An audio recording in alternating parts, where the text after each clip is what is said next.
Article ஒண்ணு எங்களுடைய குரூப்ல ஷேர் பண்ணப்பட்டுச்சு. சரிங்களா? அந்த செக்குலர் ஆர்டிக்கிளை படிக்கும் போது அதுல ஒரு சில காரியங்கள் உண்மையிலேயே ரொம்ப வேதனைப்படுத்தினது. அது ஒரு இன்ட்ரோடக்ஷன், அதை பார்த்துட்டு இன்னைக்குள்ள செய்தி அது அடிப்படையா இருக்கிறனால அது ஒரு இன்ட்ரோடக்ஷன் பார்த்துடலானே. ஓகே, ஸோ வாய்ஸ் எதுவும் பிரேக் ஆச்சுன்னா நீங்க சொல்லுங்க. ஓகே, அந்த ஆர்டிக்கிள்ல கடைசியா முடிக்கும் போது ஒரு ஸ்டாட்டிஸ்டிக் சொல்றாங்க. அந்த ஸ்டாட்டிஸ்டிக் உண்மையா அப்படிங்கறத வெரிஃபை பண்றதுக்கும் நான் போய் சென்சஸ் சைட்ல வெரிஃபை பண்றதுக்கு நான் போய் செக் பண்ணேன். சரிங்களா? அந்த ஸ்டாட்டிஸ்டிக் ரிப்போர்ட் என்ன சொல்லுதுன்னா, ஃப்ரம் 1951 கிறிஸ்டியன் பாப்புலேஷன் வந்து எய்தர் ஸ்டாட்டிக்கா இருக்கு இல்ல ரெடியூஸா இருக்கு. ஓகே, ஃப்ரம் 1951 அது ஒரு ஸ்டாட்டிக்கா இருக்கு, இல்லைன்னா கீழே நோக்கி போயிட்டு இருக்கு, அது முன்னேறவில்லை அப்படின்னு சொல்றாங்க. சோ அதோடைய முடிவுல சென்சஸ் ரிப்போர்ட் 2001ல இந்தியன் பாப்புலேஷன் ஆஃப் கிறிஸ்டியானிட்டி பாத்தீங்கன்னா 2.34%. ஓகே, 2001ல எடுக்கும்போது 2011ல சென்சஸ் எடுக்கும்போது இந்தியன் கிறிஸ்டியன் பாப்புலேஷன் பாத்தீங்கன்னா 2.29க்கு ரெடியூஸ் ஆயிருக்கு. So it is reduce to 0.05%.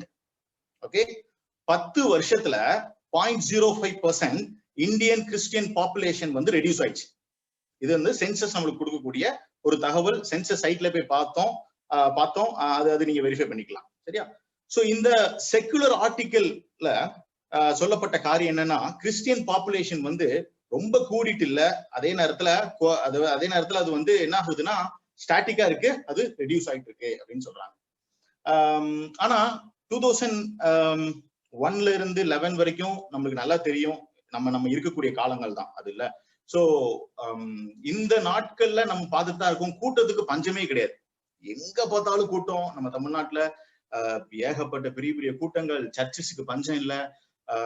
நீங்க பாத்தீங்கன்னா தெரியும், நிறைய ஃபெலோஷிப்ஸ், நிறைய கிறிஸ்டியன் ஆர்கனைசேஷன் புதுசா ஃபார்ம் ஆயிட்டு இருக்கு. இயேசு விடுவிக்கிறார், இயேசு வருகிறார், இயேசு போனார், இயேசு உட்கார்ந்தார், இயேசு வந்தார், எல்லா விதமான இயேசுவும் போட்டு கீழே மினிஸ்ட்ரி போட்டுறாங்க, இல்லைன்னா பேர் கூட சேர்ந்த மினிஸ்ட்ரி. ஊழியத்துக்கு பஞ்சம் இல்லை. ஆனா ரிப்போர்ட்ல பாத்தீங்கன்னா 0.05% குறைஞ்சிருக்கு. ஓகே, சோ 100% வெறும் இந்திய கிறிஸ்தவ சதவீதம் பாத்தீங்கன்னா 2.24% தான் நம்ம இருக்கிறோம். அதனாலதான் நம்ம மைனாரிட்டிங்கிறாங்க. சரி, ஓகே. அந்த அந்த அந்த ஆர்டிக்கலை ஜஸ்ட் நான் என்னுடைய இதுல ஷேர் பண்றேன்.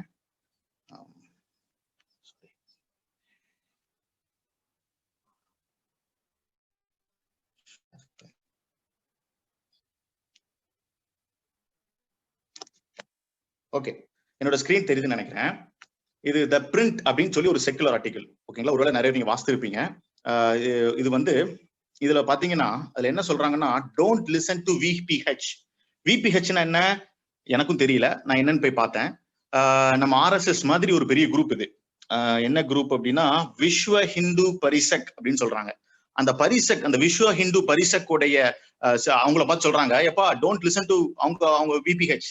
ஏன் அவங்கள லிசன் பண்ணாதீங்க அப்படின்னு இவங்க சொல்றாங்கன்னா, நீங்க வந்து அவங்களுடைய கோட்பாடு என்ன அப்படின்னா, ஆரம்ப நாட்கள்ல இருந்து இந்த விஹெச்பி விஸ்வ ஹிந்து பரிஷத் உடைய ஆரம்ப நாட்கள்ல உள்ள கோட்பாடு என்னன்னா, we should not allow foreign missionaries.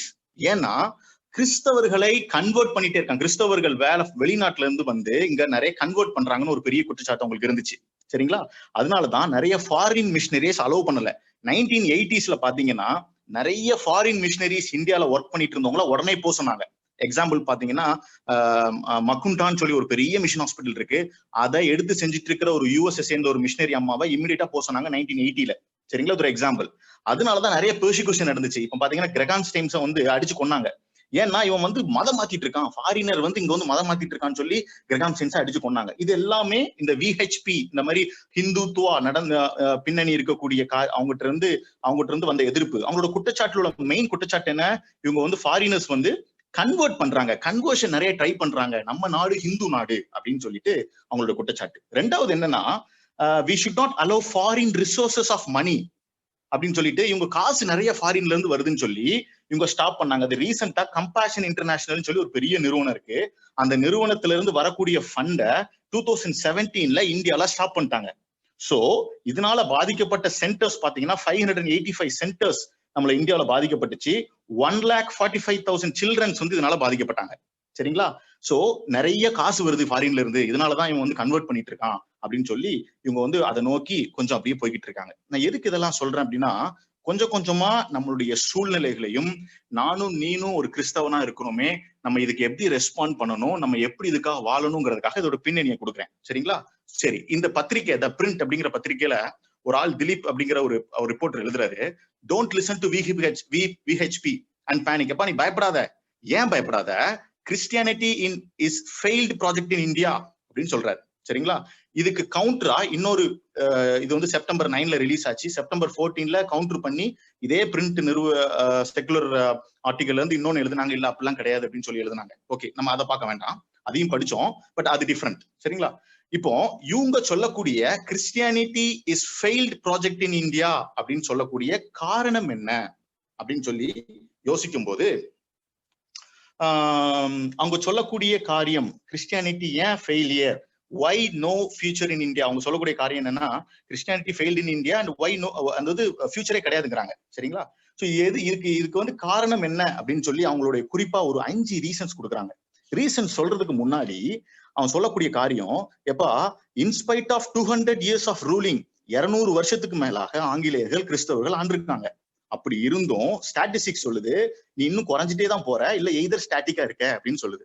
Lakhs of missionaries put their effort, எத்தனையோ மிஷனரிகள் தங்களுடைய உயிரையும் தியாகத்தையும் எவ்வளவோ பண்ணாங்க, அப்படின்னு கிறிஸ்தவம் வளரல.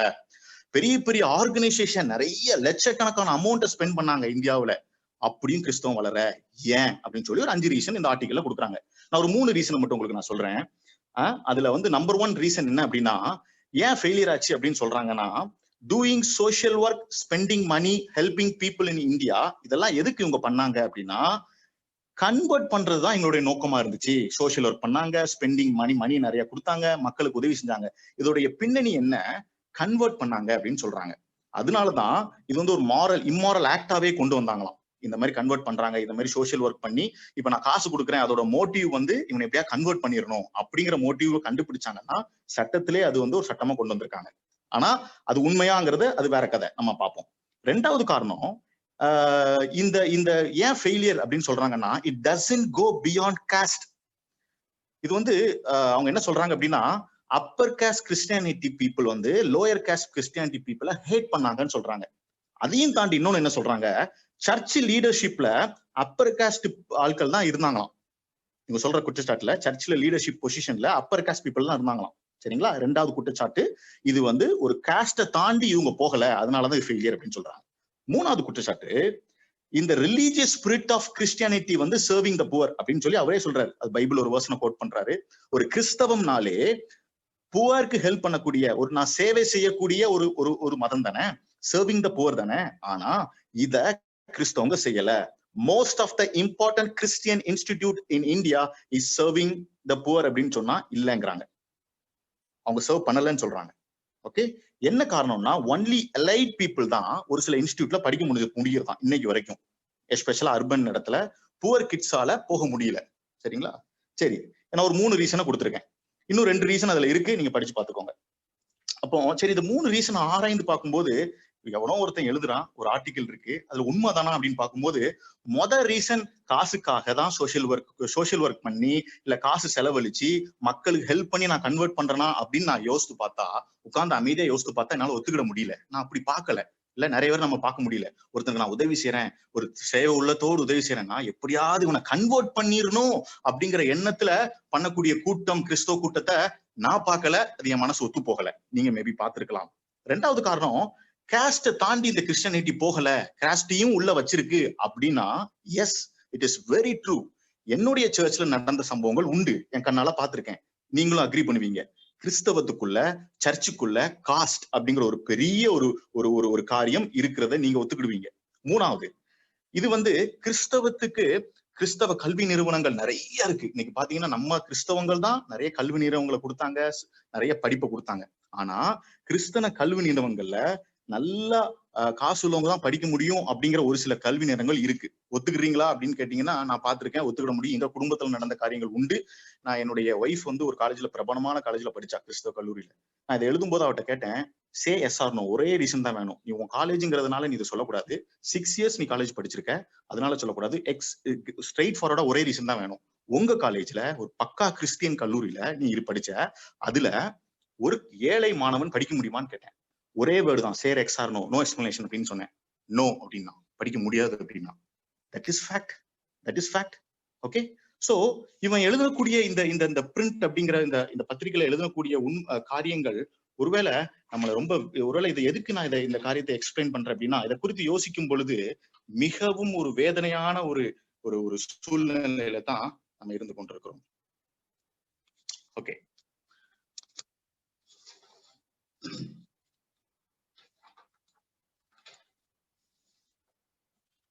மத்தேயு 5ஆம் அதிகாரத்தை யாராவது ஒருத்தர் எடுத்துக்கோங்களேன்.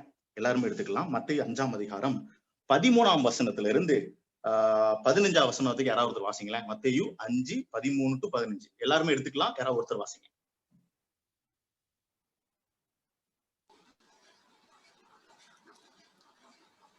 நீங்கள் பூமிக்கு உப்பா இருக்கிறீர்கள். உப்பானது நீங்கள் அப்படின்னு போட்டிருக்குல்ல, யார ஆண்டு அட்ரஸ் பண்றாரு? முதலாம் வசனத்தை பாருங்க. முதலாம் வசனம் வாசிங்க. அவர் திரளான ஜனங்களை கண்டு மலையின் மேல் ஏறினார். அவர் உட்கார்ந்த பொழுது அவருடைய சீஷர்கள் அவரிடத்தில் வந்தார்கள். யாராட்டு கூட்டம்? எப்படிப்பட்ட கூட்டம்? சீஷர்கள் கூட்டம். சரிங்களா? அவருடைய சீஷர்கள் அவரிடத்தில் வந்தார்கள். அடுத்த வசனம். அப்பொழுது அவர் தமது வாயை திறந்து அவர்களுக்கு உபதேசித்து சொன்னது என்னவென்றால், இதுதான் மலை பிரசங்கம். உங்களுக்கு எனக்கு நல்லா தெரியும். சீஷர்களுக்கு சொல்லப்பட்ட மலை பிரசங்கம். சீஷர்கள்னா யாரு? இயேசுவை பின்பற்றின ஒரு சீஷர்கள். எக்ஸாம்பிளுக்கு சொல்லணும்னா, மத்தேயு ஒரு வரிவசூலிக்கிறவன். வரிவசூலிக்கிறவனை பார்த்து ஃபாலோ மீ அப்படின்னாரு, என்னை பின்பற்றி வான்னாரு. எல்லாத்தையும் விட்டுட்டு பின்பற்றி வர ஆரம்பிச்சிட்டான். சரியா? அப்படிப்பட்ட சீஷர்கள் பார்த்து சொல்றாரு, மலை பிரசங்கத்தை பண்றாரு. இது எல்லாருமே உனக்கு தெரியும். இந்த சூழ்நிலையில இதை யோசிங்க. என்ன? 13ஆம் வசனம் வாசிங்க. நீங்கள் பூமிக்கு உப்பா இருக்கிறீர்கள். உப்பானது சாரமற்று போனால் எதினால் சாரமாக்கப்படும்? வெளியே கொட்டப்படுவதற்கும் மனுஷரால் மிதிக்கப்படுவதற்குமே ஒழிய வேறொன்றுக்கும் உதவாது. நீங்கள் உலகத்துக்கு வெளிச்சமா இருக்கிறீர்கள். மலையின் மேல் இருக்கிற பட்டணம் மறைந்திருக்க மாட்டாது. விளக்கை கொளுத்தி மரக்காலால் மூடி வைக்காமல் விளக்கு தண்டின் மேல் வைப்பார்கள். அப்பொழுது அது வீட்டிலுள்ள யாவருக்கும் வெளிச்சம் கொடுக்கும். இதுல ரொம்ப முக்கியமா நம்ம ஸ்பெசிபிக் வேதாந்தத்தை படிக்கும் போது ப்ரொனவுன்சிட் மெத்தட்னு ஒரு மெத்தட் சொல்லுவாங்க. அந்த மெத்தட் என்னன்னா, ஒவ்வொரு வார்த்தையும் ப்ரொனவுன்ஸ் பண்ணி படிக்கணும். நீங்கள் அப்படின்னா நான் பூமிக்கு. அடுத்த வசனம் 14ஆம் வசனம் போட்டிருக்கு, நான் உலகத்துக்கு. எப்பா, இந்த உலகத்துக்கே நான் தான் உப்பா இருக்கிறேன். இந்த உலகத்துக்கு நான் தான் வெளிச்சமா இருக்கிறேன் அப்படின்னு சொல்லுது. சரிங்களா? அப்ப சொல்றாரு, விளக்க கொளுத்தியும் வைக்க மாட்டா, ஏன்னா வீட்டு ஃபுல்லா அது பிரகாசமா இருக்கும். ஒரு ஒளி இருந்துச்சுன்னா அந்த ஒளி வந்து இருளுக்கு போச்சுன்னா இருள் ஓடி போயிரும் அப்படின்னு சொல்றாரு. சரிங்களா? சரி, இப்ப நான் ஒரு ஏற்கனவே உங்களுக்கு எல்லாருக்குமே ஃபேமஸான ஒரு தெரிஞ்ச ஒரு காரியத்தை தான் அகைன் ஷேர் பண்றேன். ஸ்கிரீன் தெரியும்னு நினைக்கிறேன். ஓகே, எல்லாருக்கும் தெரிஞ்ச ஒரு காரியம் தான். இது நிறைய பேர் கேள்விப்பட்டிருப்பீங்க. மகாத்மா காந்தியோட ஒரு ஃபேமஸ் கோட் என்ன அப்படின்னா, அவர் அடிக்கடி சொல்லியிருக்காரு, இயேசு சுவாமியோடைய மலை பிரசங்கத்தினால நான் அதிகமா ஈர்க்கப்பட்டிருக்கிறேன் அப்படின்னு சொல்லியிருக்காரு. இப்ப நம்ம படிச்சோமே இந்த மலை பிரசங்கத்துடைய சாராம்சத்தை, இதை அடிக்கடி படிச்சிருக்காரு நம்ம ஆளு மகாத்மா காந்தி. சரிங்களா? அதை படிச்சவரு நிறைய இடத்துல கோட் பண்ணியிருக்காரு. அவருடைய இயேசு சுவாமியுடைய மலை பிரசங்கம் வந்து எனக்கு ரொம்ப பிடிக்கும் அப்படின்னு சொன்னார். அப்போ என்ன சொல்றாங்கன்னா, ஒரு டைம் வந்து ஸ்டான்லி ஜோன்ஸ் அப்படின்னு ஒரு மிஷினரி வந்து மகாத்மா காந்தியை மீட் பண்ணாராம். ஸ்டான்லி ஜோன்ஸ் அப்படிங்கிற மிஷினரி. அவர் கேட்ட கேள்விதான் இதுல போடப்பட்டிருக்கு. என்ன கேட்கிறாரு? Mister Gandhi, though you quote the words of Christ often, why is it that you appear to so adamantly reject becoming his follower? Gandhi, நீங்க அடிக்கடி கிறிஸ்துவ பத்தி கிறிஸ்துவோடைய வார்த்தையை கோட் பண்றீங்களே, ஏன் இப்படி வந்து அடமெண்டா ரிஜெக்ட் பண்றீங்க? இயேசுவை ஃபாலோ பண்ணாம ஏன் அடமெண்டா ரிஜெக்ட் பண்றீங்கன்னு கேக்குறாரு. அதுக்கு காந்தி சொன்னது இமிடியேட்டா, oh, I don't reject Christ, I love Christ. It is just that so many of you Christians are so unlike Christ. உங்களுக்கு புரியும் நினைக்கிறேன்.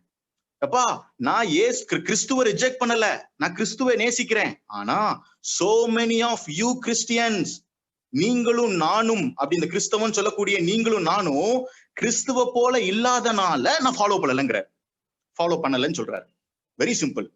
நீனும் நானும் நான் பாக்குற கிறிஸ்தவன் கிறிஸ்துவ போல இல்லையே, ஆனா கிறிஸ்துவ எனக்கு பிடிச்சிருக்கு, கிறிஸ்துவ நான் ரிஜெக்ட் பண்ணல.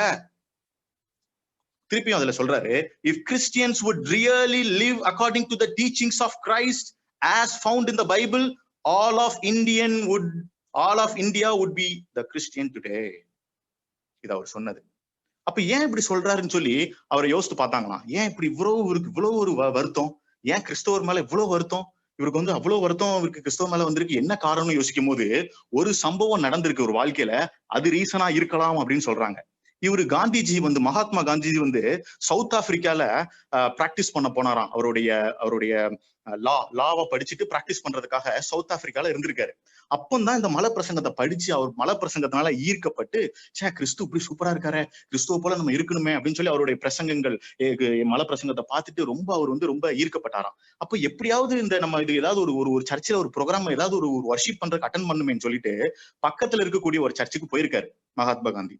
போன டைம்ல சர்ச்சு வாசல்ல ஒரு வெள்ளையரா இருக்கக்கூடிய ஒரு போதகர் அந்த வாசல்ல நின்னுட்டு சவுத் ஆப்பிரிக்கால எங்கப்பா நீ வார அப்படின்னு சொல்லி கேவலமான ஒரு வார்த்தை, அந்த வார்த்தை என்ன சொல்றாங்க அப்படின்னா, சவுத் ஆப்பிரிக்கால கருப்பு இனத்தவர்களை சொல்லி கேவலமா ட்ரீட் பண்ணுவாங்களாம். அந்த வார்த்தையை சொல்லி தொனித்த சத்தமிட்டு எரிச்சலோடு கூட நீ உள்ள வரக்கூடாது அப்படின்னு சொன்னாராம். அப்ப இவர் சொன்னாரா, நீங்க நான் வர்ஷிப் அட்டன் பண்ண வந்திருக்கிறேன், அட்டன் பண்ணலாமா, நீ அட்டன் பண்ணக்கூடாதுன்னு சொல்லி மறுபடியும் அவரை திட்டினால அவர் ரொம்ப மனம் உடைந்து போயிருக்கிறார் காந்தி. போகாம அந்த இடத்துல நின்றுக்கிறார். அப்ப அந்த ஆள் சொல்லியிருக்காரு, நீ போகலன்னா எங்க கூட இருக்கக்கூடிய சர்வன்ஸை கூப்பிட்டு உனக்கு பிடிச்சு வெளியே தள்ளிடுவோம், மரியாதையா போயிருன்னு சொல்லியிருக்காங்க. ஒருவேளை இந்த காரணங்கள் தான் மகாத்மா காந்திக்கு இவ்வளவு பெரிய ஒரு ஹேட்டர்ஸ் மனசுல உண்டானதுக்கு காரணம். இன்னொன்னு, அவர் கிறிஸ்துவை பின்பற்றாததுக்கு ஒரு காரணம் இதுதான் இருக்கும் என்று சொல்லுகிறார்கள். சரி, இப்போ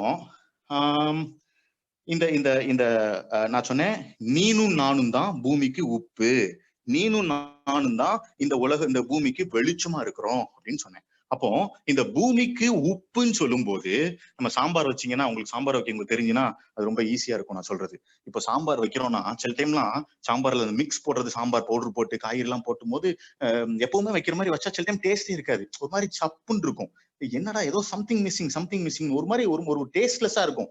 அது வந்து எல்லாமே வெந்திருக்கும், எல்லாமே நல்லா இருக்கும், டேஸ்ட்ல இருக்கும்.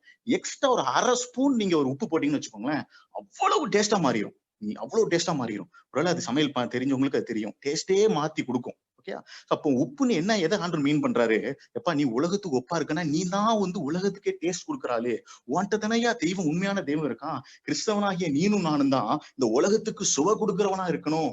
அப்ப ஆண்டவர் சொல்றாரு, எப்பா நீ வந்து உப்பு வந்து சாரமற்று போயிட்டா அத வெளியே கொட்டப்படுறதுக்கு தான், மனுஷனால் மிதிக்கப்படுறதுக்கு தான் அது போகும், வேற ஒன்றுக்கும் உதவாது. அப்ப சாரமற்று போச்சுன்னா என்ன, நான் போடுற உப்புல டேஸ்டே இல்லாம போச்சுன்னா சாம்பார் சப்புன்னு இருக்கும், ஒரு பைய சாப்பிட மாட்டான், தூக்கி தூரதான் கொட்டணும். ஆனா என்கிட்ட இருக்கிற உப்பு, உன்கிட்ட இருக்கிற உப்பு அது டேஸ்ட் உள்ளதா இருந்துச்சுன்னா நான் 1/2 ஸ்பூன் போட்டா போதும், அப்படியே டேஸ்ட் வந்துடும், சாம்பார் ஃபுல்லா டேஸ்ட் வந்துடும், குடிக்கலாம். சாம்பாரை ஊத்தி சோறுல சாப்பிடாம குடிச்சு சாப்பிடலாம். புரியுதா நான் சொல்றது? அப்போ சாம்பாரா உப்பா நான் வந்து இருக்கணும், சுவை கொடுக்கணும் அப்படிங்கிறதுதான் ஒரு கிறிஸ்தவன் நீங்கள் அப்படின்னு ஸ்பெசிபிக்கா சொல்றாரு. பூமிக்கு நீங்கள், உலகத்துக்கு ஐயா நீ தான் வெளிச்சம், நீ தான் வெளிச்சம் அப்படின்னு சொல்றாரு. அப்போ இன்னைக்கு நான் முதல்ல ஸ்டாட்டிஸ்டிக்ஸ் பார்க்கும்போது பார்த்தோம், கிறிஸ்தவம் கடந்த 50 ஆண்டுகளா வளரவே இல்லையே, ஸ்டாட்டிக்கா தானே இருக்கு. மோரோவர் சென்சஸ்ல பார்க்கும்போது ரெடி சாயில் ஆயிட்டு இருக்கு. எங்கயா தவறு நடக்குது, எங்க தவறு நடக்குது? அப்போ கிறிஸ்தவத்தை நீனும் நான் வந்து யோசித்து பாக்குறேன், எங்க தவறு நடக்குது? ஐயோ, நம்ம வளர்ந்து எப்படி நம்மகிட்ட சுவை கொடுக்கக்கூடிய ஒரு கிறிஸ்தவம் இருக்குது, உண்மையான தெய்வம் சொல்லிட்டு அலையிறோமே, ஏன் அப்ப உண்மையான தெய்வத்தை மக்களால அட்ராக்ட் பண்ண முடியல? ஏன் இந்த சுவை கர்த்தர் நல்லவர் என்பதை ருசித்து பார்க்க முடியல? ஏன் இந்த இருள், எத்தனையோ இருள் இந்தியாவுல இருக்க, ஏன் இந்த வெளிச்சம் உள்ள போய் இருளை நீக்க முடியலங்கிற பயங்கரமான கேள்விகளும் ஒரு வருத்தமும் உண்டாயிற்று இந்த ஸ்டாட்டிஸ்டிக்ஸை பார்க்கும்போது. இதெல்லாம் சொல்றது காரணம் என்ன நண்பனே? இன்னைக்கு சாயங்கால வேலையில நீனும் நானும் இதை சீரியஸா யோசித்து பார்க்கணும். ஏன்யா கிறிஸ்தவம், ஏன் நானும் நீனும் பின்பற்ற ஒரு தெய்வம், நானும் நீனும் பின்பற்ற வழிபடுகிற தெய்வம் உண்மையான தெய்வம் தெரியுமே, அவருடைய வார்த்தைகள் தானே என்ன மாற்ற முடியுதுன்னு தெரியுமே. பட் ஏன் என்னுடைய இந்தியால, என்னுடைய தாய்நாட்டுல அது ரெடியூஸ் ஆயிட்டே போயிட்டு இருக்கு? மோரோவர் ரொம்ப வருஷமா ஸ்டாட்டிக்கா இருக்குது. Why? ஒருவேளை இந்த வார்த்தைகள், இந்த காந்திஜி சொன்ன வார்த்தைகள் தான் அதிக நேரம் என்னை யோசிக்க வச்சது. So many of you Christians are so unlike Christ. So many of you Christians are so unlike Christ. இந்த வார்த்தை உங்களுக்குள்ளது எனக்குள்ளதுங்க. காந்திஜி சொன்னு போனது உங்களை பார்த்து என்ன பார்த்து சொல்றாரு. So many of you Sam Mohan are so unlike Christ. So many of you Sam Mohan are so unlike Christ. இந்த வார்த்தைகளை கேட்கும் போது எங்கேயோ தப்பு நடக்காண்டவரே, எங்கேயோ தப்பு நடக்குதே, எங்கேயோ தப்பு நடக்குதே. இவரு சொன்னது எந்த அளவுக்கு உண்மைங்கிறதுக்கு இன்னைக்கு உள்ள காரியங்களை பார்க்கும்போது உங்களுக்கு தெரியும். இன்னொரு ஸ்கிரீன்ஷாட் பாருங்க. ஒருவேளை ஏற்கனவே இதை நான் இது பண்ணியிருப்பேன். Okay. MCST students demand action against zoology professor for sexual harassment. போன வருஷம் வெளிவந்த நியூஸ். மெட்ராஸ் கிறிஸ்டியன் காலேஜ்ல ஜுவாலஜி டிபார்ட்மெண்ட்ல ஒரு இருக்கக்கூடிய வேலை பார்க்குற 2 ப்ரொஃபசர்ஸ், அதுல ஒரு ஆள் பேரு கிறிஸ்டியன் நேம், பக்காவா இருக்கு. அங்க இவங்க ப்ரூஃப் பண்ணி அவங்க 2 பேரையும் சாக் பண்ணிட்டாங்க இந்த காலேஜ்ல இருந்து. என்ன இதுல சம்பவம்னா, அங்க எக்ஸ்கர்ஷனுக்கு போகும்போது அங்க உள்ள பிள்ளைங்கிட்ட தப்பா நடந்து இந்த டைம்ஸ் ஆஃப் இந்தியா பத்திரிகையில இந்த டேட்ல போய் நீங்க பாத்து பாருங்க. அதுல அப்படியே அந்த பிள்ளைங்க கொடுத்த வேர்ட்ஸ் அப்படியே எழுதியிருக்காங்க. இந்த ஆள் நைட்டு நாங்கெல்லாம் தூங்கிட்டு இருக்கும்போது எங்களை வந்து டிஸ்டர்ப் பண்ணாரு, எங்களை தேவையில்லாம இடத்தெல்லாம் தொட்டாரு, பஸ்ல போகும்போது என் பக்கத்துல உட்காந்துட்டாரு, என் தொடையை தொட்டாரு, என் பிரஸ்ட தொட்டாரு. எவிடென்டா அந்த பிள்ளைங்க கொடுத்துருக்காங்க. எவிடென்டா இது நடந்த சம்பவம் போன வருஷம். இந்த சம்பவம் செய்தியில வந்துட்டு இருக்கும்போது அதுல கமெண்ட் பண்ணவங்க, நான் கமெண்ட்ஸ் எல்லாம் வாசித்தேன். அதுல ஒரு சில பேர் கமெண்ட் பண்ணிருக்காங்க, கிறிஸ்தவ நிறுவனத்துல பிள்ளைகளை சேர்க்காதீங்க, கிறிஸ்தவ நிறுவனத்துல பிள்ளைகளை சேர்க்காதீங்க, இவன் இந்த மாதிரி செக்ஸுவலா டார்ச்சர் பண்ணுவான், கிறிஸ்தவ நிறுவனத்துல எந்த பள்ளிகளையும் சேர்க்காதீங்கன்னு சொல்லி பெற்றோர்கள் பேட்டி கொடுக்குறாங்க. எவ்வளவு வருத்தம் இல்ல, எவ்வளவு அசிங்கம் இல்ல. ஒருவேளை இந்த செய்தியை பார்க்கும்போது நண்பனே உனக்கு வருத்தமா இருக்குதா? நீனும் நானும் இப்படி வாழாதனால தானே இப்படி இருக்கிறாங்க. அதோட நிக்கலங்க. இந்த மாதிரி என் நம்பர் ஆஃப் காரியங்களை நம்ம பார்த்து கொண்டுதான் இருக்கிறோம். Tamil Nadu pastor 52 arrested for sexual abusing girl. Okay, இதுவும் இந்த வருஷம் தொடக்கத்துல வந்தது. இதுவும் டீட்டெயிலா போய் பாத்தீங்கன்னா தெரியும். இதை விட கொடூரம் என்னன்னா, இன்னொரு இப்ப ரீசெண்டா நீங்க பாத்திருப்பீங்க, 2 staff members of Christian Union, an international Christian organization, were booked by the city police. எதுக்குன்னா sexually harassment minor girls. இதையும் டீட்டெயிலா படிச்சீங்கன்னா உங்களுக்கு ரொம்ப வருத்தமா இருக்கும்.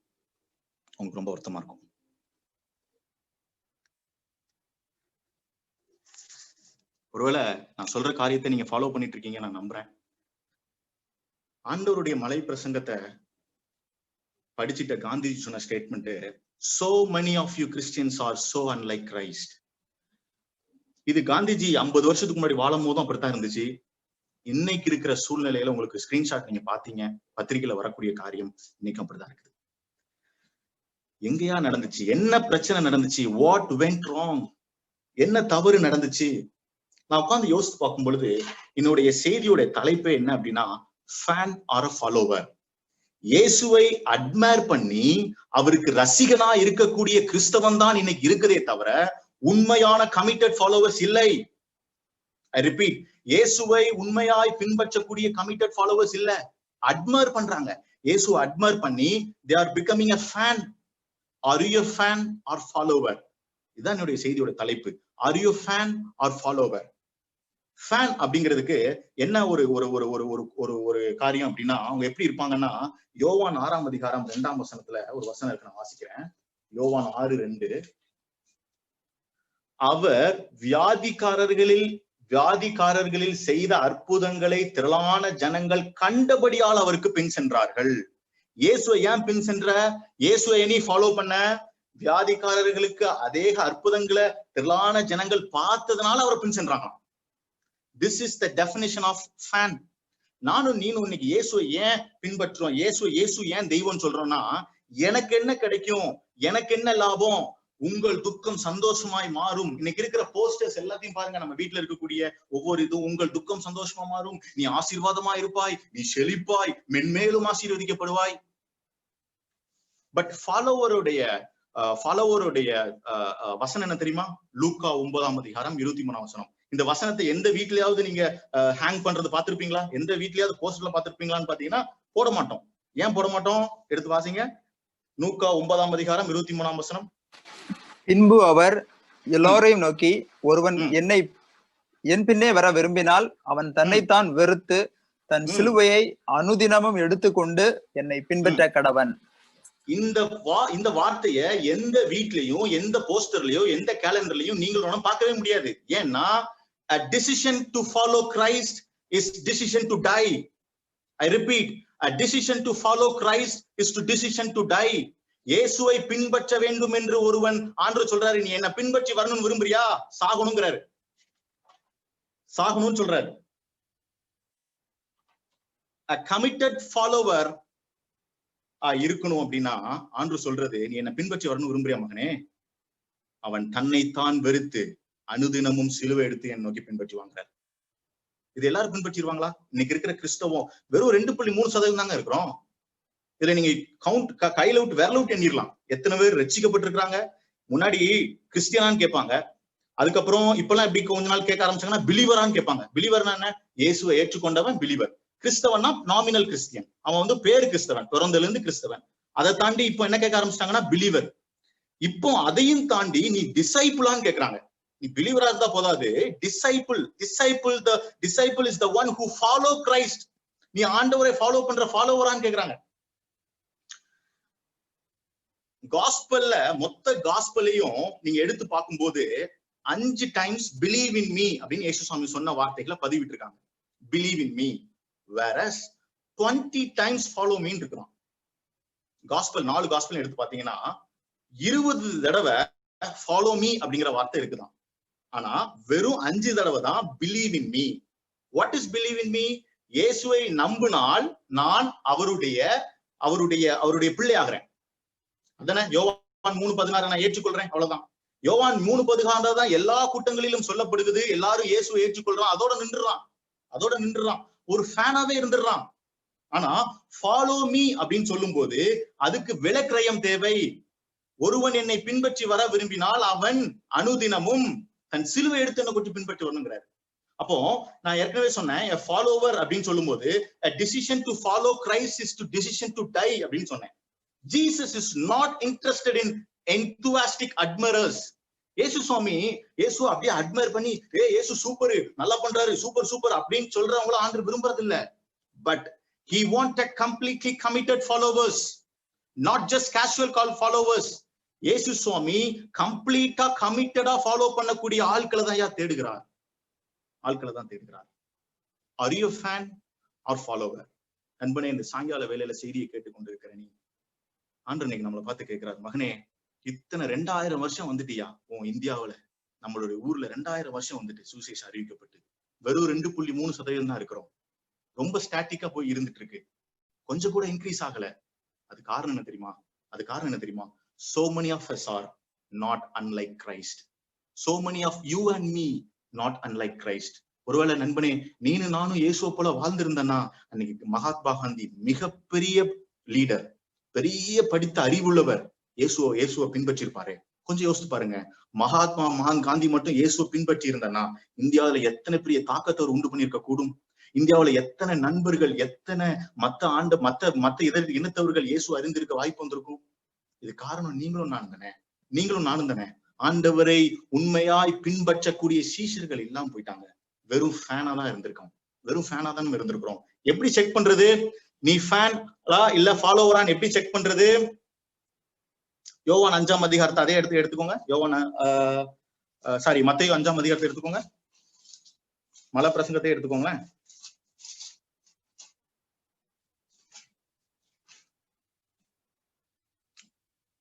15ஆம் வசனத்தை திருப்பி வாசிங்க. விளக்கை கொளுத்தி மரக்காலால் மூடி வைக்காமல் விளக்கு தண்டின் மேல் வைப்பார்கள், அப்பொழுது அது வீட்டிலுள்ள யாவருக்கும் வெளிச்சம் கொடுக்கும். ஓகே, அப்பொழுது அது எது? அந்த வெளிச்சம் வீட்டில் உள்ள யாவருக்கும் வெளிச்சம் கொடுக்கும். அந்த வீட்டில் உள்ள அப்படிங்கிற ஒரு வார்த்தையை அடிக்கோடிட்டுக்கோங்க. வீட்டில் உள்ள யாவருக்கும் வெளிச்சம் கொடுக்கும். சரியா? நான் என்னுடைய ஒய்ஃப்ட ஒரு சில காரியங்களை அட்மையர் பண்ணி, எப்படிமா நீ இப்படி இருக்க, எப்படி ஒண்ணு கற்றுக்கொண்ட, இது எப்படி உனக்கு தெரிய வந்துச்சு? நான் வந்து சின்ன வயசுல ஃபெலோஷிப் போவேன், அங்க அண்ணன்மார் சொல்லி கொடுத்தாங்க, ஒரு சில கேரக்டர் மோசமா இருந்துச்சு, ஆண்டவர் மாத்திரக்கு உதவி செஞ்சாரு, நீ எல்லாம் ரொம்ப பெருசா ஊழியத்துக்கு எல்லாம் போக முடியல, வாய்ப்பு இல்லையே, எப்படி இதை கற்றுக்கொண்ட அப்படின்னு நிறைய காரியங்கள் கேட்பேன். அப்போ சொன்னும் போது ஒரு காரியத்தை சொன்னா, எங்க பாட்டிமா அடிக்கடி சொல்லுவா, இது எங்க பாட்டிமா, எங்க தாத்தா இப்படிதான் இருப்பாங்க, அவங்க தான் எனக்கு சொல்லி கொடுத்தாங்க, அவங்கதான் பாட்டிமா தாத்தா தாத்தான்னு அடிக்கடி சொல்லுவா.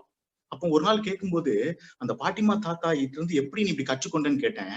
அப்போ அவங்க வயசான நாட்கள்ல 80s மேல இருக்கும்போது அவங்ககிட்ட போய் உட்கார்ந்தாலே போதும், சும்மா அவங்க கூட இருந்தாலே போதும், அவ்வளவு கத்துக்கலாம். அப்படியே அவங்க பேசுற ஒவ்வொரு காரியமா இருக்கலாம், அவங்ககிட்ட இருந்து அவங்க சொல்லக்கூடிய ஒவ்வொரு சொல்லி கொடுக்குற காரியமா இருக்கலாம், அவங்க லைஃபா இருக்கலாம், அவ்வளவு பெரிய இம்பாக்ட் இருக்கும் அப்படின்னு சொல்லி சொன்னான். அப்ப நான் யோசித்து பாக்குறேன், இயேசுவை உண்மையாய் பின்பற்றின இவ்வளவு முதிர் உயர்ந்த ஒரு பாட்டி தாத்தாவுடைய வாழ்க்கையில அப்படியே இயேசுடைய நற்குணங்கள் அப்படியே வர்றதை நம்மளால பார்க்க முடியும் இல்ல? ஆவியின் கனி அப்படியே மலர்றத பார்க்க முடியும். when you follow Christ, உனக்கு ஒரு குறிப்பிட்ட ஏஜ் வரைக்கும் ஆண்டவர் உண்மையாய் பின்பற்றினுடைய வாழ்க்கை எடுத்து பாருங்க, இயேசு சாமியுடைய அத்தனை நற்குணங்களும் அப்படியே மலரும். நம்ம பெருசா பேச தேவையில்லை, பெருசா பிரசங்கம் பண்ண தேவையில்லை, அப்படியே நம்மளுடைய செயல் அப்படியே வரும். the fragrance of the life of Jesus அப்படியே ஓவர்ஃப்ளோ. ஆவியின் கனிகள் அன்பு, சந்தோஷம், சமாதானம், இச்சையடக்கம், நீடிய பொறுமை, தயவு, நற்குணம், இது எல்லாமே இயேசுவை பின்பற்றக்கூடிய ஆண்டவர் உறுதியாய் பின்பற்றக்கூடிய ஒரு வாழ்க்கையில அப்படியே பிராக்னன்ஸா வரும். அதை பேசணும்னு அவசியம் இல்ல, வாழ்க்கையில அப்படியே மலரும். அந்த அடிப்படையில தான் இந்த வசனத்துல போட்டிருக்கு, அது வீட்டில் உள்ள யாவருக்கும் வெளிச்சம் கொடுக்கும். இதுல ஒரு செக் என்ன தெரியுமா? நீ ஃபாலோவர் அப்படின்னா நிறைய விஷயம் அதுல இருக்கலாம், பட் நான் ஆணித்தரமா நம்புற ஒரு விஷயம் என்ன தெரியுமா? நீ உண்மையா இயேசுவை பின்பற்றக்கூடிய ஒரு மகனா இருந்தால் கண்டிப்பாக அந்த சாட்சி, நீ வாயை திறந்து இயேசுதான் தெய்வம் சொல்றதுக்கு முன்னாடியே உன்னை சுத்தி இருக்கக்கூடிய க்ளோஸ் சர்க்கிள் சொல்லும் போது வீட்டில் உள்ள யாவருக்கும் அப்படிங்கும் போது க்ளோஸ் சர்க்கிள் தான்ல, உன்னுடைய மனைவி, உன்னுடைய பிள்ளைகள், இல்லைன்னா கூட இருக்கிற நண்பர்கள், இல்லைன்னா உங்க அப்பா அம்மா, உனக்கு நெருக்கமான ஃப்ரெண்ட்ஸ், இல்லைன்னா டெய்லி மீட் பண்ற ஆபீஸ்ல இருந்த நண்பர்கள், இந்த நண்பர்களுக்கு எல்லாம் உன்கிட்ட இருக்கிற வெளிச்சம் அப்படியே பிரகாசிக்குமா. அதுதான் இதோடைய ஒரு பெரிய ஃபாலோவர் அப்படிங்கிறதுக்கு ஒரு பெரிய செக்கே தான். இப்ப யோசித்து பாருங்க, நீங்க ரியல் ஃபாலோவரா இல்ல ஃபேனா? ஒரு மாதிரி ஆண்டவர் அட்மைர் பண்ணக்கூடிய மனுஷனா இருந்துட்டு, நான் வந்து இயேசு சூப்பரா அற்புதம் செய்யறாரு, என் வாழ்க்கையில ஏதாவது செய்வாரு, எனக்கு ஏதாவது தேவைன்னா அவரு தருவாரு, நான் ஏதாவது கஷ்டமா இருக்க நேரத்துல அவர்கிட்ட போவேன், எனக்கு ஆறுதல் தருவாரு, எனக்கு ஏதாவது காசு கஷ்டம்னா அவர்கிட்ட போவேன், எனக்கு தருவாரு, இல்லைன்னா எனக்கு வியாதியா இருக்கு நான் அவர்கிட்ட போவேன், சோகப்படுத்துவார். Yes, it is true, but are you real follower? ஃபாலோவர்னா என்ன? இயேசுடைய குணங்கள் அப்படியே என் லைஃப்ல பிராக்னன்ஸா மாறும். எங்க? ஃபர்ஸ்ட் செக் வீட்டுல இருக்கிறவங்க, வீட்டில் உள்ள யாவருக்கும் அந்த வெளிச்சம் கொடுக்கும். நண்பனே, இதை கேட்டுக்கொண்டு இருக்கிற நண்பனே, நீ கொஞ்சம் சாயங்கால வேலையில யோசித்து பாரு, நீ வந்து ஒரு உண்மையான ஒரு ஃபாலோவரா இருக்கிறியா? Are you real committed follower of Jesus Christ அப்படின்னா கொஞ்சம் சிந்திச்சு பாரு. உன்னுடைய நெருங்கிய நண்பர்கள், உன்னுடைய நெருங்கிய கூட இருக்கக்கூடிய உன்னுடைய ஆபீஸ் ஃப்ரெண்ட்ஸா இருக்கலாம், இல்ல நீ ரூம்ல தங்கி இருக்கிற ஃப்ரெண்ட்ஸா இருக்கலாம், உன்னுடைய அப்பாவா இருக்கலாம், உன்னுடைய அம்மாவா இருக்கலாம், உன்னை குறித்து என்ன சாட்சி சொல்றாங்க? கொஞ்சம் யோசித்து பாக்குறியா? உன்னை குறித்து என்ன சாட்சி சொல்றாங்க? ஒருவேளை இந்த இந்தியா முழுவதும் இருக்கக்கூடிய நம்ம அந்த எண்ணிக்கையை நம்மளால மாத்த முடியாது, ஆனால் ஆண்டவர் இன்னைக்கு என்னையும் பார்த்து சொல்றாரு, நண்பனே, மகனே, இன்னைக்கு சாயங்கால வேலையில ஆண்டவர் உன்னை பார்த்து கேட்கிற விஷயம் என்னன்னா, ஐயா, நீ உன்னுடைய குடும்பத்துல, உன்னுடைய சுத்தி இருக்கிற ஜனங்களுக்கு, பக்கத்து வீட்டுல நீ ஒரு நற்கந்தமாய் இயேசுவை வெளிப்படுத்துகிற ஒரு நற்கந்தமாய் உன்னால வாழ முடியுதான்னு கேட்கிறாரு. இந்த சாயங்கால வேலையில யோசித்து பாரு. A committed follower is going to live how Jesus lived. இயேசு எப்படி வாழ்ந்தாரோ அப்படியே வாழக்கூடியவங்க தான் கமிட்டட் ஃபாலோவர். ரோமர் 8ஆம் அதிகாரம் 21ஆம் வசனத்துல போட்டிருக்கு, குமாரனுடைய சாயலுக்கு ஒப்பாய் மாறுவதுதான் அவருடைய சித்தம். அதுதான் இந்த பூலோகத்துல நண்பனே உனக்கும் எனக்கும் கொடுக்கப்பட்ட சித்தம் தெரியுமா? குமாரனுடைய சாயலுக்கு ஒப்பாய் மாறணும். ஒரு சீஷன் எப்படி இருப்பானா, லூக்கா 6ஆம் அதிகாரம் 40ஆம் வசனம் போட்டிருக்கு, சீஷன் தன் குருவை போல் இருப்பான், சீஷன் தன் குருவை போல மாறுவான். நீ இயேசுவை பின்பற்றக்கூடிய ஒரு மகனா இருந்தா, இயேசு உண்மையா ஃபாலோ பண்ணக்கூடிய ஒரு ஃபாலோவரா இருந்தன்னா, நீ சீஷன் ஒரு டிசைபிள் சொன்னா நீ குருவை போல மாறுவ. நீனும் நானும் ஒரு குருவை போல மாறுவோம். அப்படிப்பட்ட சீஷர்களுக்கு தான் கிறிஸ்தவர்கள் என்று பெயரிட்டார்கள். அப்படிப்பட்ட சீஷர்களே கிறிஸ்தவர்கள் என்று அழைக்கப்பட்டார்கள் என்று சொல்லி அப்போஸ்தலர்ல பார்க்கிறோம். இயேசுவை உண்மையாய் பிரதிபலித்த சீஷர்கள் தான் அப்போஸ்தலர் 11ஆம் அதிகாரம் 21ஆம் வசனத்துல சீஷர்கள் என்று அழைக்கப்பட்டார்கள். என்னுடைய காலேஜ் லைஃப்ல ஒரு கணேசன் ஒரு ஃப்ரெண்டு உண்டு. கிரிக்கெட் வந்து விளையாடவே தெரியாது அவனுக்கு. ஆனா என்னன்னா எல்லாரும் கிரிக்கெட் விளையாடணும்னு சொல்லிட்டு ஒரு பெரிய ஒரு கொலவெறி பிடிச்சு எப்படியாவது பிராக்டிஸ் பண்ணணும்னு சொல்லிட்டு என்ன பண்ணுவான்னா, வீரேந்திர சேவாக்கோட வீடியோ பார்த்துட்டு நைட்டு நாங்க இருக்கும்போது பாலை கெட்டி போட்டு வீரேந்திர சேவாக் மாதிரி அடிச்சு பிராக்டிஸ் பண்ணுவோம் ஆஃப் சைட்ல. சேவாக் பாத்தீங்கன்னா நிறைய ஆஃப் சைடு சூப்பரா விளையாடுவான். எவ்வளவு ஃபாஸ்ட் பால் போட்டாலும் அப்படி ஈஸியா கட் பண்ணுவான், நேரம் அந்த அந்த அந்த இடத்துக்கு போயிடும். சேவாக்குடைய ஷாட் வந்து இப்படி கட் ஆஃப்ல வந்து ஈஸியா நிறைய சிக்ஸஸ் ஆஃப்ல அடிப்பான். கிரிக்கெட்டே விளையாட தெரியாத இந்த கணேசன்கிற என்னுடைய காலேஜ் மேட்டு இந்த வீடியோ பார்த்து நைட்டு பிராக்டிஸ் பண்ணிட்டே இருப்பான். சேவாக் மாதிரியே அடிக்கணும், சேவாக் மாதிரி. என்னாச்சு தெரியுமா, 3rd இயர்ல எங்க காலேஜ் டீம்ல செலக்ட் ஆயிட்டான். செலக்ட் ஆகி ஓப்பனிங் பேட்ஸ்மேன் இறக்குவாங்க, அப்படியே சேவாக் அடிக்கிற மாதிரி அடிப்பான். அவன் மேட்ச்ல இறங்குனா எப்படியும் சேவாக் மாதிரி ஒரு 4 ஷாட் அடிக்காம வெளியே வரவே மாட்டான். அந்த ஸ்டைல் ஆஃப் ஆக்ஷனே அப்படி மாறிடும். அழகா சேவாக் மாதிரியே ட்ரை பண்ணுவான். இமிட்டேட்டிங், அப்படியே ஒரு ஆளை ஃபாலோ பண்ணும்போது அவங்ககிட்ட இருக்கக்கூடிய அந்த கேரக்டர் அப்படியே மாறிடுது. கேரக்டர் அப்படியே மாறிடுது. நண்பனே, இயேசுவை உண்மையாய் பின்பற்றக்கூடிய ஒரு ஆளா நீனும் நானும் இருந்தேன்னா, உன்னுடைய வீட்டுல உன்னை பார்த்து இவன் அப்படி செய்ய மாட்டான், இவன் இந்த மாதிரி பொய் பேச மாட்டான், இந்த மாதிரி புரளி பேச மாட்டான், கீழ்ப்படிவான், எய்த்து பேச மாட்டான், யாரையும் கோவப்பட மாட்டான், அவன் பொறுத்து போவான், சகிச்சுக்கிடுவான், எதிர்த்து கோவப்பட்டு பேச மாட்டான், கெட்ட வார்த்தை பேச மாட்டான். உன்னை பத்தி என்னை பத்தி இப்படி சொல்ல முடியுமா? அந்த நாட்கள்ல சொன்னாங்களே, கிறிஸ்தவர்களா அவங்க லஞ்சம் வாங்க மாட்டாங்க, கிறிஸ்தவர்களா அவங்க வந்து தவறான காரியங்களை செய்ய மாட்டாங்க, அவங்க வந்து எல்லாருக்கும் உதவி செய்வாங்க, ரொம்ப அன்பா இருப்பாங்க, அவங்க என்ன பண்ணாலும் அவங்க வந்து நல்லா ட்ரீட் பண்ணுவாங்க. கிறிஸ்தவர்களா, வேதக்காரங்களா, வேத பாருங்க, அவங்க வந்து நல்லா இருப்பாங்க. எவ்வளவு சாட்சிகள் நம்மளுடைய முன்னோர்கள்ட்ட நம்மளுக்கு கிடைச்சது. ஆனா இன்னைக்கு நம்ம நியூஸ் பார்த்தோமே, நம்மள கிறிஸ்தவர்கள் ஸ்கூல்ல சேர்க்காதீங்கலாம் சொல்றாங்க. எவ்வளவு பெரிய வருத்தம் இல்ல? நீனும் நானும் தான் காரணம். அதுக்கு நீனும் நானும் தான் காரணம். காந்தி சொன்ன வார்த்தை, so many of you Christians are so unlike Christ. இயேசுவை உண்மையாய் பின்பற்ற வேண்டும் என்று சொன்னால் அதுக்கு விலைக்கிரயம் தேவை. Salvation is free, but discipleship will cost your life.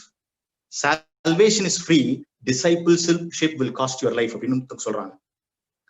நான் ஏற்கனவே சொன்னேன், decision to follow Jesus is decision to tie. எனக்கு வேதாகமத்துல பிடித்த ஒரு நபர வாழ்க்கை மட்டும் பார்த்துட்டு என்னுடைய செய்தியை நான் நிறைவு செய்றேன். எடுத்துக்கலாம். அப்போஸ்தலர் 6ஆம் அதிகாரத்துல எல்லாருக்கும் தெரிந்த ஒரு சம்பவம் தான். நான் குயிக்கா அந்த காரியத்தை சொல்றேன். அப்போஸ்தலர் 6ஆம் அதிகாரம் எடுத்துக்கலாமா?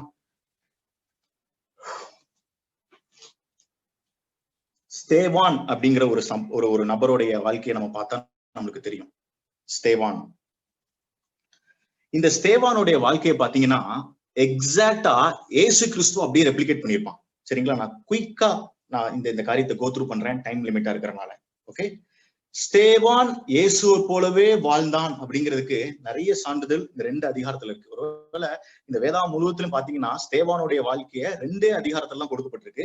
இந்த 2 அதிகாரத்தை நம்ம பார்த்தோம்னா ஸ்தேவானுடைய வாழ்க்கையில அப்படியே இயேசு சுவாமியோட வாழ்க்கை அப்படியே ரெப்ளிகேட் பண்ணுவான். யார் இந்த ஸ்தேவான்? வெறும் பந்தி விசாரிக்கிறவன். இவன் வந்து ரொம்ப முழு நேர ஊழியர் கிடையாது. உங்களை போல என்ன போல சாதாரண ஒரு வேலை செய்யக்கூடிய ஒரு ஸ்தேவான், பந்தி விசாரிக்காரன். சரியா? இந்த ஸ்தேவானுடைய வாழ்க்கை இயேசுவை எப்படி ரெப்ளிகேட் பண்ணாங்கிறதுக்கு ஓகே, 55ஆம் வசனத்தை பாருங்க. 7ஆம் அதிகாரம் 55ஆம் வசனம் வாசிங்க. அவன் பரிசுத்த ஆவியினாலே நிறைந்தவனாய் ஸ்தேவான் பரிசுத்த ஆவியினால் நிறைந்தவனாய் இருந்தான். சரிங்களா? இதுல வந்து 5ஆம் வசனம், 6ஆம் அதிகாரம் 5ஆம் வசனத்துல பாத்தீங்கன்னா தெரியும் அவருடைய கேரக்டர் பாத்தீங்கன்னா, அப்பொழுது விசுவாசமும் பரிசுத்த ஆவியும் நிறைந்தவனாகிய ஸ்தேவான் சொல்லி 6ஆம் அதிகாரம் 5ஆம் வசனத்துல போடப்பட்டிருக்கு. சரியா? இயேசு சுவாமியோட வாழ்க்கை எடுத்து பாருங்க. ஊழியத்தின் துவக்க நாட்கள்ல அவரு வந்து பேப்டிசம் எடுத்த உடனே பரிசுத்த ஆவியினால் நிரப்பப்பட்டார் அப்படிங்கிற ஒரு வார்த்தை வரும். சரிங்களா? சோ நான் வந்து சேவானையும் இயேசு கிறிஸ்துவையும் கம்பேர் பண்றதுக்காக அதை காமிச்சேன். சரிங்களா? அடுத்து 8ஆம் வசனத்தை பாருங்க. 6ஆம் அதிகாரம் 8ஆம் வசனத்துல போட்டிருக்கு, ஸ்தேவான் விசுவாசத்திலும் வல்லமையிலும் நிறைந்தவனாய் ஜனங்களுக்குள்ளே பெரிய அற்புதங்களையும் அடையாளங்களும் செய்தான் சொல்லி போட்டிருக்கு. இல்ல, பெரிய அற்புதத்தையும் அடையாளம் செஞ்சான். இவன் யாரு? சாதாரணமா பந்தி விசாரிக்கக்கூடிய ஒரு சாதாரண வேலை செய்யறவன் பெரிய அற்புதங்களையும் அடையாளங்களும் செஞ்சான். இயேசுசாமி செஞ்சாரா? ஆப்வியஸா பெரிய அற்புதங்களையும் அடையாளங்களும் செய்தார். அடுத்தது 9ஆம் வசனத்தை பாத்தீங்கன்னா கடைசியில போட்டிருக்கு ஸ்தேவானுடைய தர்க்கம் பண்ணினார்கள் அப்படின்னு போட்டிருக்கு. சரிங்களா? அதே மாதிரி 13ஆம் வசனத்தை பாத்தீங்கன்னா தெரியும், நீங்க ஃபாலோ பண்றீங்க நம்புறேன். 13ஆம் வசனத்துல அவன்கிட்ட பொய் சாட்சிகளை நிப்பாட்டுறாங்க. 13ஆம் வசனத்துல இவன் பொய் சாட்சிகளை நிறுத்தினார்கள் அப்படின்னு ஆரம்பிக்குது. சரியா? அவன் எதிர்த்து பேசல. நீங்க இந்த காரியத்தெல்லாம் எடுத்து பாத்தீங்கன்னா பொய் சாட்சியை நிப்பாட்டின உடனே அவன் எதிர்த்தே பேசல. அப்படியே இயேசு சுவாமியும் பொய் சாட்சி நிப்பாட்டுறாங்க, தர்க்கம் பண்றாங்க.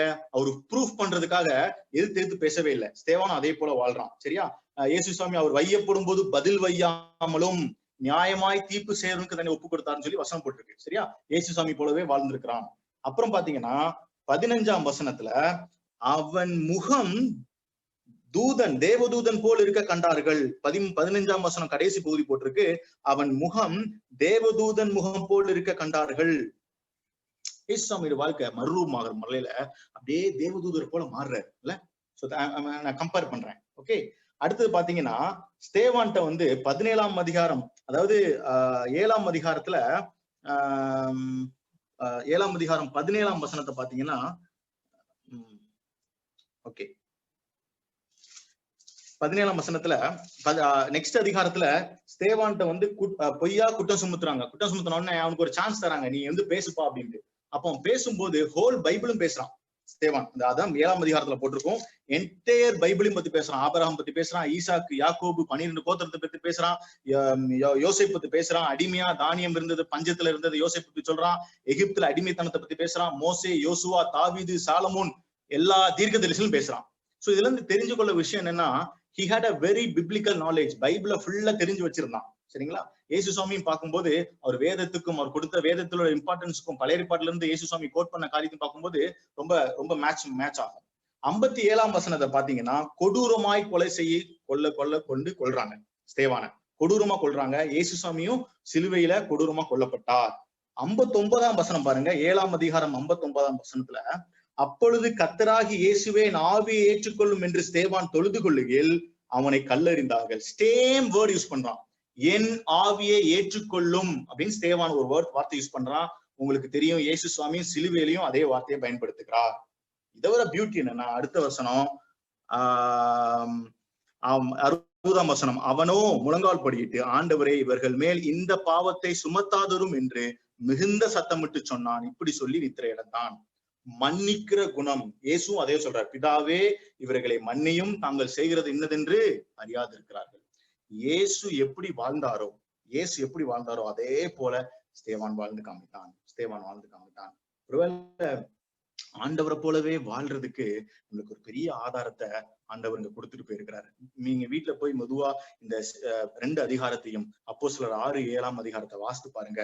இந்த 2 அதிகாரத்தை நீங்க பொறுமையா வாசித்து பார்க்கும்போது ஆண்டவர் உங்களோடு கூட பேசுவார்.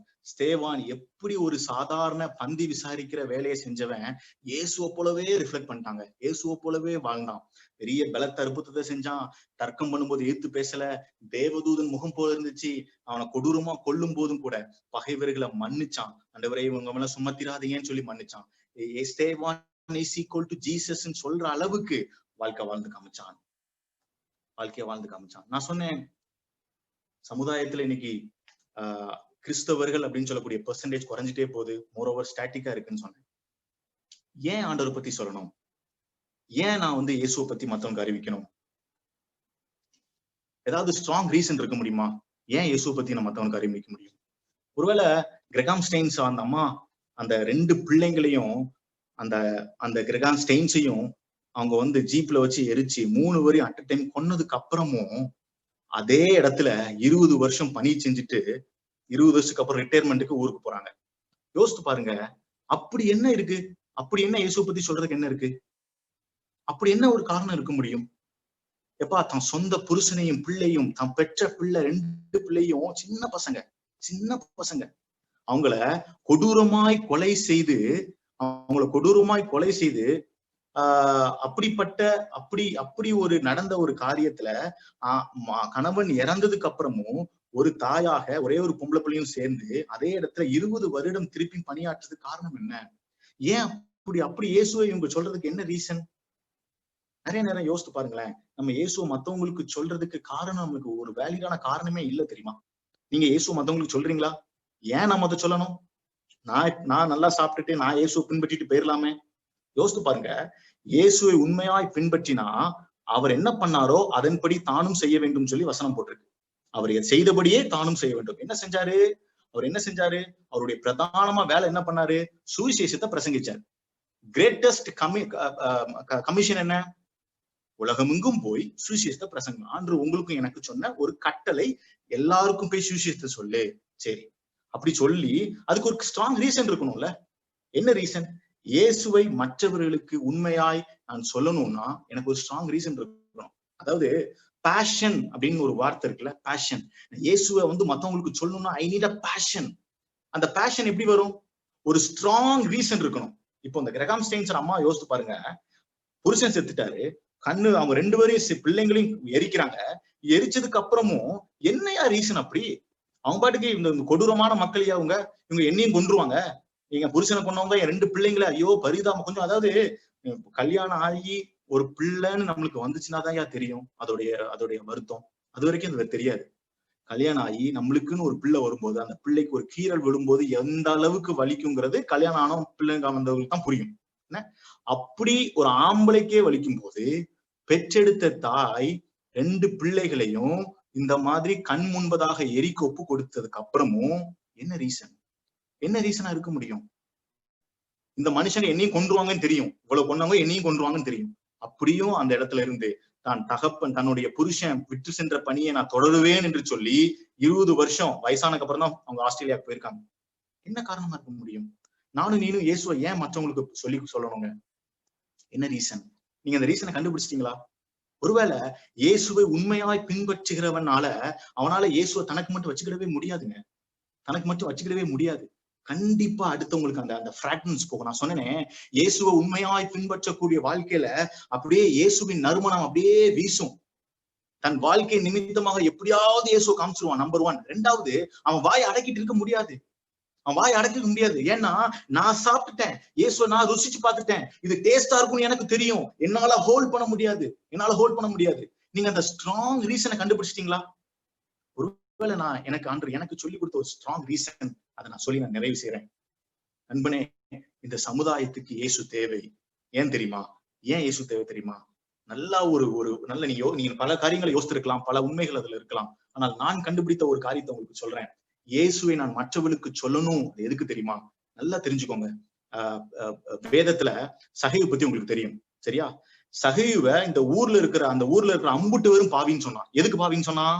அநியாயமா வரி வசூலிச்சான், அநியாயமா பணம் சம்பாதிச்சு பெரிய பங்களா கட்டினான். அவன் பெரிய ஆஸ்தி உள்ளவன் சொல்லி வேதத்துல போட்டிருக்கு. அவன் பெரிய ஆஸ்தி உள்ளவன் வேதத்துல போட்டிருக்க. எப்படி சம்பாதிச்சான் அவன்?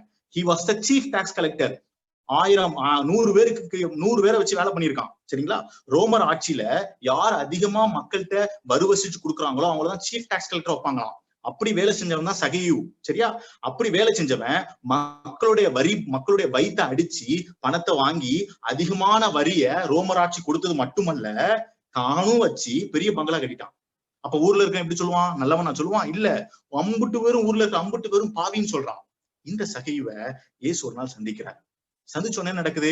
சந்திச்சோன்னே சகை வீட்டுக்கு போனோடனே, சகைவே நீ அநியாயம் பண்ணிட்ட, எல்லாத்தையும் அநியாயமா பொருள் வாங்கிட்ட, இவ்வளவு பெரிய வீடு அநியாயமா சம்பாதிச்சிட்ட, எல்லாரும் மக்களுடைய வயிற்ற அடிச்சு நீ வரி வசூலிச்சிட்ட அப்படி சொன்னாரா?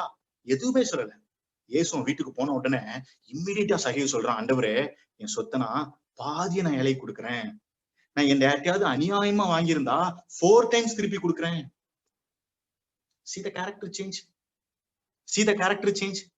எந்த இடத்துல எந்த விஷயத்துல சகையுவை பாவின்னு ஊரே சொல்லிச்சோ அதே விஷயத்துல சகையோட உள்ளம் மாற்றப்படுகிறது. The strong reason நீனும் நானும் இயேசு மத்தவனுக்கு ஷேர் பண்ணக்கூடிய ஒரு ஸ்ட்ராங் ரீசன் என்ன தெரியுமா நண்பனே? இந்த சமுதாயத்துல நடக்கிற குற்றங்கள் குறையணும்னா, ஒருவேளை யோசித்து பாரு, சகையு சமுதாயத்துல பெரிய பாவி, ஒரு குற்றவாளின்னு சொல்லி எல்லாராலும் ஒதுக்கப்பட்டு இருந்த ஒரு சகையு பெரிய பணக்காரன். ஆனா அவன் உள்ளம் மாறிச்சு. அவன் ஏழையில் கொடுக்க ஆரம்பிச்சான். நான் சொத்துல பாதி ஏழை கொடுத்தான். யார்ட்டையா அநியாயமா வாங்கியிருந்தா 4 times திருப்பி கொடுத்தான். என்ன ஒரு பெரிய மாற்றம் இல்ல?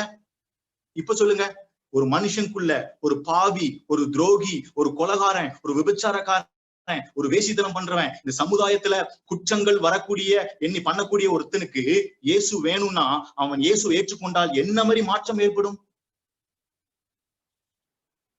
இயேசுவை ஒரு மனிதன் ஏற்றும் கொள்ளும் பொழுது என் உள்ளம் மாற்றப்படுகிறது, என் உள்ளம் மாற்றப்படுகிறது, என் உள்ளம் மாற்றப்படுகிறது. அதனாலதான் ஐயா நானும் நீ இந்த இயேசுவை ஷேர் பண்ணணும்.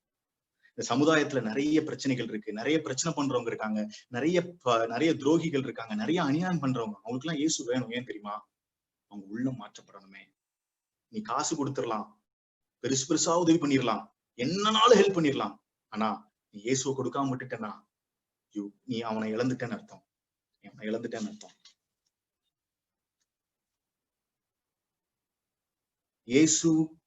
இயேசுவை மத்தவனுக்கு கொடுக்கிற ஒரு பெரிய மிகப்பெரிய பணியை தவிர, பெரிய ஸ்லாக்கியத்தை தவிர எதுவுமே இல்லைங்க.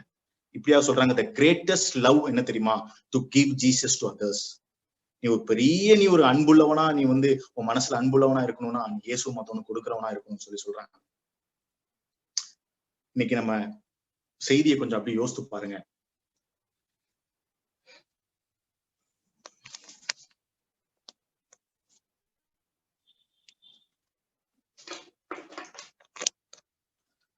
நம்ம கண்களை மூடி இருக்கிற இடத்துல அப்படி கொஞ்சம் ரெக்கலெக்ட் பண்ணி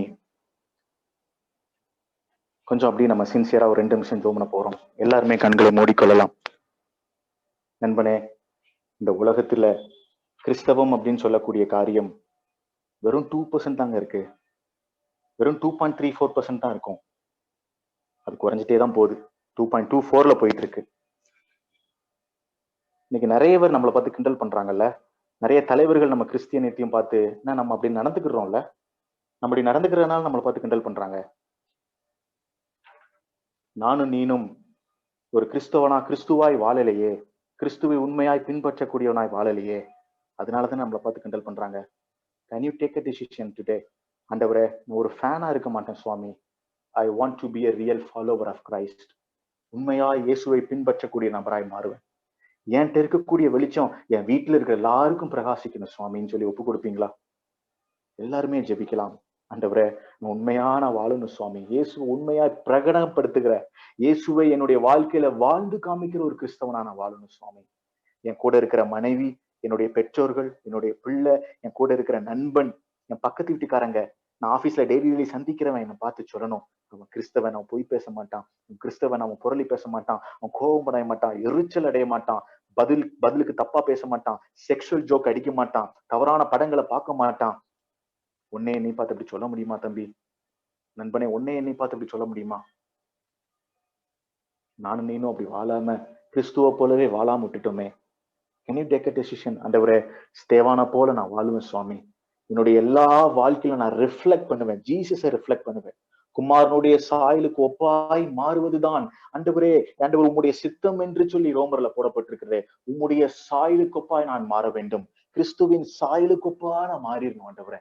கிறிஸ்துவின் சாயலுக்கு ஒப்பா நான் மாறிடணும் ஆண்டவரே. Can you do a sincere prayer this evening? உண்மையாய் ஜெபிப்பீங்களா? நான் நினைக்கிறேன், இயேசுவை சொல்றது அதை விட பெரிய முக்கியமான காரியம் இயேசுவாகவே வாழ்ந்து காமிக்கிறது. ஒருவேளை நீ இயேசுவாகவே வாழ்றேன்னு நீ சொன்னா, there is a responsibility. நீ ஆண்டவருக்கு இயேசு பத்தி சொல்லணும், மற்றவங்களுக்கு இயேசு பத்தி சொல்லணும். உன் வாழ்க்கை நிமித்தமாக நீ இயேசுவை பத்தி மற்றவர்களுக்கு சொல்லணும். 2வது, நீ மற்றவங்களுக்கு ஜீசஸை ஷேர் பண்ணணும். the greatest gift நீ அடுத்தவனுக்கு கொடுக்கறது என்ன தெரியுமா? ஜீசஸ் தான் நண்பனே. நீ உன் நண்பனுக்கு, உன் கூட இருக்கிறவங்களுக்கு, உன் பக்கத்து வீட்டுக்காரங்களுக்கு நீ கொடுக்கக்கூடிய கிரேட்டஸ்ட் கிஃப்ட் ஜீசஸ் தான் தெரியுமா? ஏன்னா ஒரு சமுதாயத்துல ஒரு மோசமா இருக்கிறவன் மாறணும்னா உள்ளான மாற்றத்தை கொடுக்கறது இயேசு தானே. ஆண்டவரே, நான் உண்மையிலே நான் இயேசு மாதிரி வாழ்வேன் சுவாமி. என்னால முடிந்த மட்டும் என்னை சுத்தி இருக்கிறவங்களுக்கு நான் இயேசுவை சொல்லுவேன் சுவாமி என்று சொல்லி ஒப்பு கொடுப்பீங்களா? ஆண்டவர் உங்களோடு கூட பேசி இருந்தார்னா, ஆண்டவரே, நான் உண்மையான கமிட்டடான ஃபாலோவரா இருப்பேன். Not just a fan. நான் ஒரு அட்மையர் பண்ணி ஒரு ரசிகனா இருக்க மாட்டேன். நான் உண்மையாய் பின்பற்றுகிறவனாய் இருப்பேன் சுவாமி. நான் இயேசுவை உண்மையாய் பின்பற்றுகிறவனாய் மாத்திரமல்ல ஆண்டவரே, இயேசுவை மற்றவர்களுக்கு அறிவிக்கிறவனா இருப்பான் ஆண்டவரே என்று நீங்க ஒப்பு கொடுத்தீங்கன்னா, இந்த நாள் ஆண்டவர் உங்களுடைய வாழ்க்கையை வைத்து அநேகருக்கு பயனுள்ள வாழ்க்கையை மாற்றுவார். சுவாமி, இந்த நல்ல ஈவினிங்காக நன்றி செலுத்துகிறோம். எங்களோடு பேசினீங்க ஐயா. எவ்வளவு துக்கமான காரியம். எத்தனை கிறிஸ்தவர்கள் என்று பேர் வைத்துட்டு ஆண்டவரே நாங்கள் எங்களை பத்தி எவ்வளவு கிண்டல் பண்றாங்க. சோசியல் மீடியால எவ்வளவு கிண்டல் பண்றாங்க. எத்தனை மத்த உண்மை அறியாதவர்கள் என்னை பத்தி எவ்வளவு கேலித்தனம் பண்றாங்க. ஆண்டவரே நிறைய காரியங்கள் அது உண்மையா இருக்குதே சுவாமி. ஆண்டவரே இன்னைக்கு நடந்துட்டு இருக்கிற கிறிஸ்தவம் என்று பேர் வைத்துட்டு இருக்கிற நாங்க நிறைய நேரத்துல கிறிஸ்துவாய் வாழாதனாலதான் ஆண்டவரே இவ்வளவு பெரிய பிரச்சனை. ஐயா 2000 வருஷம் ஆச்சு கிறிஸ்தவம் எங்க இந்தியாவுக்குள்ள வந்து. ஆனால் இன்னும் நாங்க 2% இருக்கிற காரணம் உண்மையாய் பின்பற்றக்கூடிய சீஷர்கள், இயேசுவை உண்மையாய் பின்பற்றக்கூடிய ஃபாலோவர் நாங்க இல்லாம போயிட்டோம் சுவாமி. நிறைய நேரத்துல ஜீசஸ அட்மயர் பண்ணிட்டு இயேசு சூப்பர் தேவைக்காக ஆண்டவரே மற்ற எல்லா விஷயத்தையும் அவரை அட்மயர் பண்ணிட்டு நாங்க போயிட்டோம் சுவாமி. ஆனால் உண்மையாய் ஆண்டவரே அர்ப்பணிப்போடு கூட வாழக்கூடிய ஒரு கிறிஸ்தவர்கள் நாங்க வாழல ஆண்டவரே. ஐயா நாங்கள் ஆண்டவரே மற்றவர்கள் கிறிஸ்துவை போல ஆண்டவரே கிறிஸ்துவை எங்கிட்ட பார்க்காதனால தானே ஆண்டவரே கிறிஸ்தவம் இன்னும் இந்தியாவுல இப்படி இருக்குதே சுவாமி. எங்களை மன்னிங்க ஆண்டவரே. இன்னைக்கு நாங்க அர்ப்பணிக்கிறோம். நாங்க அர்ப்பணிக்கிறோம் சுவாமி. இயேசுவை போல வாழ எங்களை அர்ப்பணிக்கிறோம் ஆண்டவரே. நீ சொன்னது போல உலகம் எங்கும் போய் சுவித்து பிரசங்கிங்கன்னு சொன்னீங்களா ஆண்டவரே.